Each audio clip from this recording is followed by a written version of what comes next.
Subscribe कीजिए हमारे YouTube channel short hand dictation legal matters को और दबाइए इस बेल को ताकि आपको मिल सके हमारा वीडियो सबसे पहले और यह बिल्कुल फ्री है।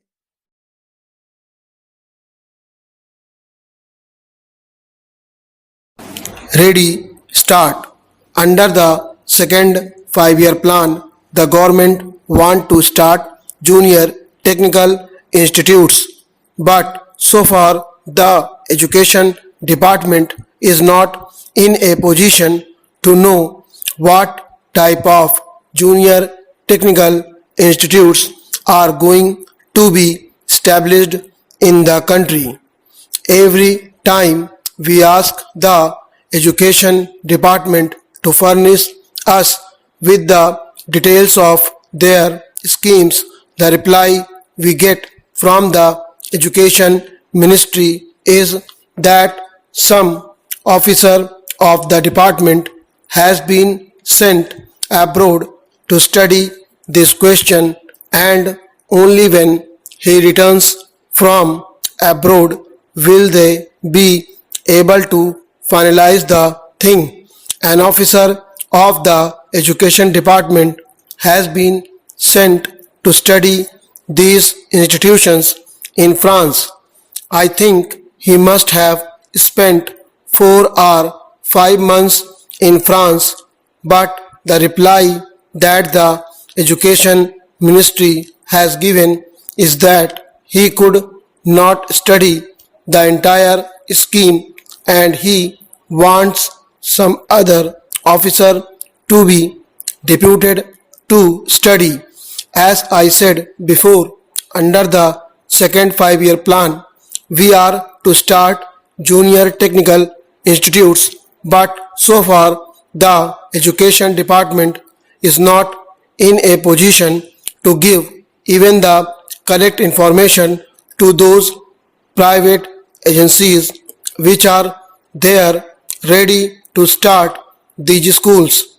Therefore, I request the education department not to sleep over things but to take very active steps in collecting the necessary information and in helping the private agencies who want to start these institutes in this country. I know my people are suffering because they have been given a very defective type of education. Today we have to depend upon the reservations. Whenever any vacancy occurs in a department, that vacancy, even if it is reserved, is not filled by a scheduled caste man. Naturally, this type of education will not help a candidate to choose any other profession except to depend upon government establishments. Therefore, it is necessary at least to see that the scheduled castes, the scheduled tribes and the tribal people do not depend upon the reserved services. They must be given technical education. For that, the education department will have to spend enormous money.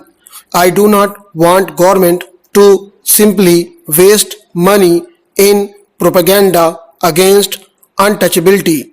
This is a real step which would definitely improve the conditions and make the scheduled castes to be independent, that is, without being dependent upon government services. Therefore, I would like the Home Ministry to give special directives to all the state governments. I know in some of the states they have started special schools when they felt the need, because in many of the other institutions the scheduled castes were not allowed in those days. At that time there were many states which had started special schools to cater to the needs of the scheduled castes. Now, when the government is not able to give the reserved vacancies to them, it is very necessary that these technical schools should be started so that the scheduled castes can be made independent and can prosper in this country.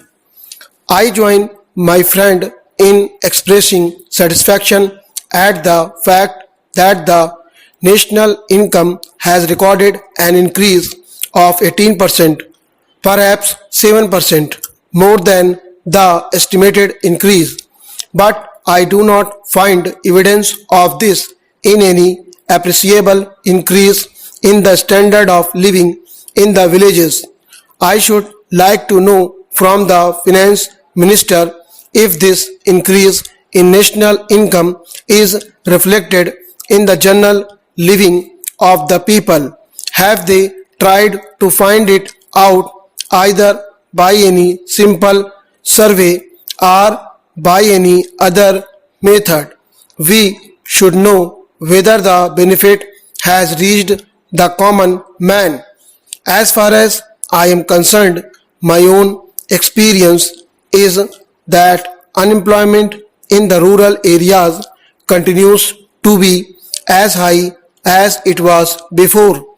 If it has not recorded an increase, one way by which we can gauge this is by the number of persons crowding round public servants or public men for some sort of recommendations to secure jobs. In urban areas, the extent of unemployment is judged by the registrations in the employment exchanges.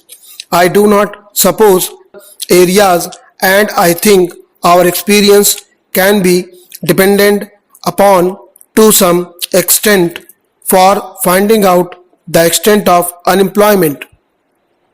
This leads me to feel that even though there is an increase in national wealth, the benefit is not going to the common man. Therefore, I feel that we should bring about a very drastic change in the property relations. If we are really keen on realizing the socialistic pattern of society, the sooner we change the property relation, the better. I believe the proportion in which the accumulated wealth of the nation is held by certain classes determines the pattern of production to a considerable extent. The pattern of production determines the pattern of distribution. We cannot therefore secure distributive justice unless and until there is a change in property relations. We have therefore abolished the sanctity attached to the properties, and we have made compensation payable to those who are expropriated non-justiciable. Stop.